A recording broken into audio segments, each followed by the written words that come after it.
Hello everyone. आज के इस वीडियो में हम बोर्ड एग्ज़ाम में जो आप इंग्लिश का पेपर दोगे उसमें अपनी इंग्लिश की कॉपी में किस तरह से आंसर राइटिंग करोगे इसके बारे में कुछ बात करने वाले हैं। देखिए, सबसे पहले मैं आपको बता दूं कि पेपर में 4 सेक्शंस होंगे, section A, section B, section C और सेक्शन डी। जो पहला सेक्शन होगा वो रीडिंग का होगा। तो अगर आपको अनसीन पैसेज आ रहा है तो निश्चित तौर पे आप सबसे पहले सेक्शन ए करिए, जिससे कि आपको पूरे नंबर मिलेंगे और कॉन्फिडेंस भी बहुत ज़्यादा आएगा। तो सेक्शन ए इस बच्ची ने लिख रखा है जिसने ये कॉपी लिखी है। रीडिंग बगल में मेंशन कर दिया कि सेक्शन ए रीडिंग का सेक्शन है। बहुत छोटी सी बात है बट मेंशन कर देना चाहिए। क्वेश्चन 1 लिख दिया, आंसर 1 लिख दीजिए तो भी बेहतर है, कोई दिक्कत नहीं है। और फिर नीचे आंसर ए और जो भी पैसेज का आंसर है, आंसर बी और आंसर सी। लेकिन सेकेंड पेज पर जो आंसर डी लिखा है और उसके बाद वोकेबलरी का आंसर लिखा है, आंसर ई, नेचुरल, अफ्रेड और मिराकुलस, ये 3 आंसर थे उस वोकेबलरी वाले क्वेश्चंस के। यहाँ के बाद जगह बहुत कम बची हुई है, तो अगर आप चाहें तो इस पूरे पेज का यूज कीजिए अपनी आंसर राइटिंग के लिए। थोड़ा और दूरी बनाइए और पूरा पेज यूज कीजिए, एक पेज पैसेज राइटिंग के लिए, क्योंकि इतना बड़ा आंसर होता नहीं है आपके पैसेज राइटिंग में। जो लास्ट ईयर आया था उस हिसाब से तो 2-2 लाइन में आंसर लिखे गए हैं, एक लाइन में भी आंसर लिखे जा सकते हैं। तो अगर आप इस तरह से लिख रहे हैं तो आप पूरा दोनों पेज यूज कीजिए। और नीचे जो इतनी कम लाइन में इस बच्ची ने सेक्शन सी, ग्रामर और क्वेश्चन 4 लिखा है, मैं समझता हूँ कि यहाँ पे इसको अवॉइड करके आप स्किप कर सकते थे और सीधे नेक्स्ट पेज पे जा सकते थे यही चीज़ लिखने के लिए। Section C, grammar, question number 4, answer number A. अभी मैं आपको दिखाता हूँ नेक्स्ट पेज पे क्यों मैं ऐसा बोल रहा हूँ। अब देखिए, इस पेज पे answer B, answer C, answer D और आंसर ई सारे ऑप्शन के साथ साथ एक तो टिक भी लगा है और वो ऑप्शन भी लिखा गया है जो एमसीक्यू में ऑप्शन आएगा, जैसे to live in a state of enjoyment based on false belief, merciless, more pessimistic. तो सारे ऑप्शन भी लिखे गए हैं। अगर ये जहाँ पे इसने लास्ट पेज में लिख दिया था नीचे 2-3 लाइन में, अगर उसने यहाँ से लिखना शुरू किया होता तो अब ये पूरा पेज यूज करती केवल अपने आंसर नंबर 4 के लिए। और फिर ये आंसर नंबर 5 जो इस पेज पे इसने लास्ट में लिखना शुरू किया है केवल 2 लाइन के लिए, इससे कोई नंबर नहीं कटेगा, कॉपी और अच्छी दिखेगी, बस ये बात है। तो अब जो यहाँ पे इसने क्वेश्चन नंबर 5 लिखा है ये नेक्स्ट पेज पे स्टार्ट करती। तो आप ये समझ लीजिए जो आपका एमसीक्यू वाला आएगा, एक पेज पे आप पांचों को इस तरह से बिल्कुल ऐसे ही देखिए किस तरह से एक लाइन छोड़ के और कितना साफ शब्दों में केवल ब्लैक और ब्लू पेन का यूज करके लिखा गया है। कोई हाईलाइटर की जरूरत नहीं पड़ी है, कोई ब्लैक स्केच की जरूरत नहीं पड़ेगी और कितना साफ कॉपी दिख रहा है। और ये जो क्वेश्चन नंबर 5 है आप बिल्कुल ऐसे ही कीजिएगा कि एक पेज में पूरा पैसेज यूज कीजिएगा, एक तरफ के पेज पे पूरे आंसर 1 बी सी, सॉरी जो भी ये सेक्शन है आपका ग्रामर वाला सेक्शन जिसमें एमसीक्यू क्वेश्चंस हैं, क्वेश्चन नंबर 4 है या जो भी है मुझे ध्यान नहीं आ रहा अभी, तो उसमें बी सी डी ई पूरा यहाँ तक लिखिए और फिर नेक्स्ट पेज पे क्वेश्चन नंबर 5 लिखिए और फिर ये आंसर ए लिख के my mother told that man is mortar, इस तरह से। अब पहले उसने 4th पेज पे थोड़ा सा आंसर लिखा तो नेक्स्ट पेज पे वो स्टार्ट नहीं कर पाई और फिर नीचे ये 5th क्वेश्चन के लिए एक आंसर लिख दिया। अब 5th का बी सी डी ई पूरे ऑप्शन लिखे हैं, though he is poor still he is happy, still यहाँ पे नहीं लगेगा, देखो ये गलती है।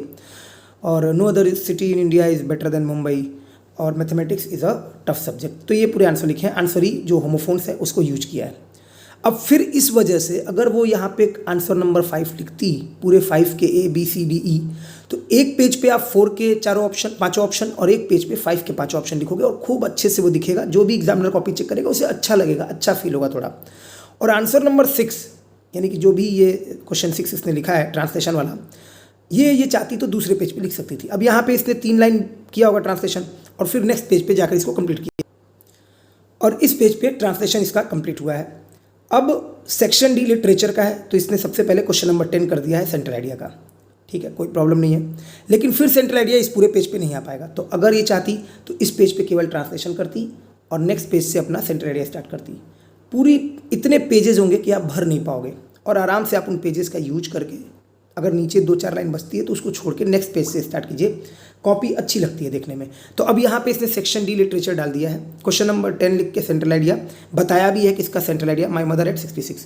आप यहाँ पे जब भी सेंट्रल आइडिया लिख लिए तो जिसका भी लिखने जा रहे हैं नीचे तो लिखिए ही कि this poem has been compose भाई, वहीं ब्रैकेट में बना दीजिए कि वो सेंट्रल आइडिया जो लिख रहे हैं आप उसकी पोएट या पोएटिस कौन है, जो भी है।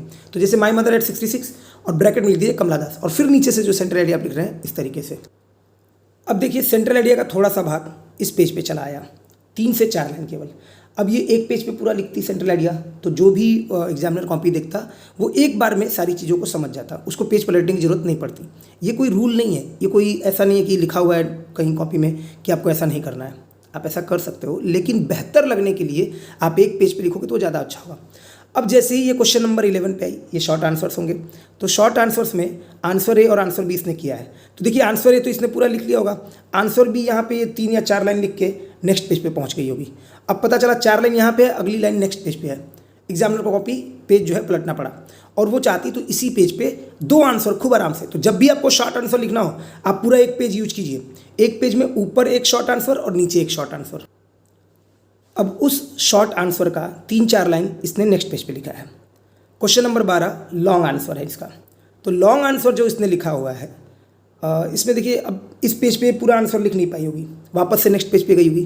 तो अब आपके लिए सजेशन ये है कि जो शॉर्ट आंसर लिखिए, जैसे ये पूरा पेज आपको दिख रहा है, ऊपर एक शॉर्ट नीचे एक शॉर्ट, खत्म।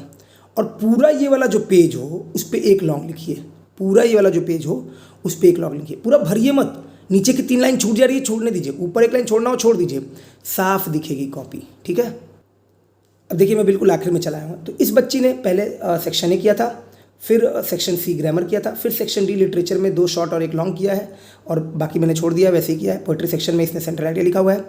अब ये आ गई है सेक्शन बी में सीधे, जो कि राइटिंग सेक्शन है, और ये क्वेश्चन गलत है तो इसने देखिए इसको कट किया है, कुछ रहा होगा इसका अपना वजह। मैं ये कॉपी नहीं चेक कर रहा हूँ कि इस कॉपी में क्या सही क्या गलत लिखा है, मैं सिर्फ आपको बता रहा हूँ कि देखिए आंसर राइटिंग करिएगा तो कॉपी में क्या क्या ध्यान रखिएगा।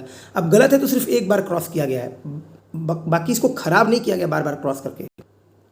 अब जैसे ये दूसरे पेज पे आई है तो आधे के बाद इसने आर्टिकल लिखना शुरू किया, इंपॉर्टेंस ऑफ गेम्स। देखिए कोई हेडिंग नहीं डाली गई है, और पैराग्राफ बाय लिखना शुरू कर दिया। अब फिर जब आर्टिकल लिखिए तो देखिए इस पेज पे लिखा है, फिर ये पेज पूरा नहीं हुआ तो नेक्स्ट पेज पे आके उसने आर्टिकल पूरा कंप्लीट। अब इस पेज पे ये पूरा आर्टिकल इसका कंप्लीट हो गया है, और पैराग्राफ बाय पैराग्राफ इसने चेंज करके लिखा है, और बहुत है, एक पूरा पेज आपने भर दिया ना, 1.5 पेज पूरा भर दिया, आर्टिकल बहुत हो जाएगा बेटा, 150 शब्द से ज़्यादा शब्द हो जाएंगे ये।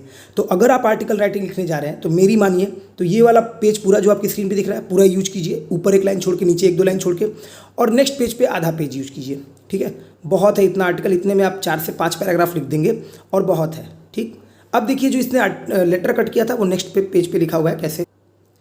अब ये जो लेटर है देखिए एक पेज पे नहीं आ पाएगा, इसने बिल्कुल पहली लाइन से लिखना शुरू किया है, ऊपर की एक लाइन जो है उसने हटाई है, और ऊपर क्वेश्चन नंबर 3 जो कि वीडियो में नहीं दिख रहा है वो लिखा हुआ है क्वेश्चन नंबर 3, और लेटर लिखना शुरू किया है। तो अभी ये लेटर पूरा हो नहीं पाया क्योंकि नीचे अभी 3-4 लाइन और रह जा रही है, और ये अभी थोड़े जो है कम शब्दों में या जैसे भी हो उसने लिखा हो। लेकिन आप देखिए कि एक पेज में अगर लेटर लिखने की कोशिश की जाएगी तो शायद पूरा लेटर एक पेज में नहीं आ पाएगा। तो नेक्स्ट पेज पे हम देखते हैं कि कितनी लाइन और रह गई हैं, और यहाँ नेक्स्ट पेज पे इसको 4 लाइन लिखनी पड़ी है, इसके अलावा 3 लाइन 4 लाइन की और जरूरत पड़ी है। अब अगर आप ये टोटल एक पेज पे लिखने की कोशिश करेंगे तो मैं समझता हूँ कि ज़रूर लेटर जो है वो थोड़ा सा परेशान करेगा आपको, फिर आप इस परेशानी में, इस उलझन में पड़ जाएंगे कि पूरा लेटर एक पेज पे कैसे ख़त्म करें। तो सबसे बेस्ट तरीका है 1.5 पेज को यूज कीजिए लेटर लिखने के लिए, और वहाँ नीचे जो है जो भी है ज़बरदस्ती मत कीजिए कि आप उस लेटर को जो है पूरा कंप्लीट एक ही पेज पे करने की कोशिश करें, और नीचे ले जाके बिल्कुल आखिरी लाइन में ऐसा लग रहा है कि आप जो है जान गंवा देंगे अपनी उस लेटर को एक पेज पे लिखने के लिए। तो बिल्कुल मत कीजिए, एक पेज में नहीं खत्म हो रहा है तो आप 1.5 पेज में पूरा ले जाइए। अगर आपसे मैनेज हो पा रहा है एक पेज में ख़त्म कर पा रहे हैं तो बिल्कुल ख़त्म कीजिए। आज के इस छोटे से वीडियो में इतना ही था, और उम्मीद करता हूँ कि ये वीडियो आपको हेल्प करेगा आपके आज के पेपर में आंसर राइटिंग में। इससे आपको कुछ आइडिया लग गया होगा, एक रफ आइडिया आप अपने दिमाग से खुद बना लीजिए कि अब आपको पेपर लिखते टाइम जो आप आंसर राइटिंग करेंगे कितने पेज में क्या क्या करेंगे, इससे आपको बहुत कुछ आइडिया हो गया होगा। वीडियो अच्छा लगा हो तो वीडियो को शेयर कर दीजिएगा। बहुत बहुत धन्यवाद, थैंक यू।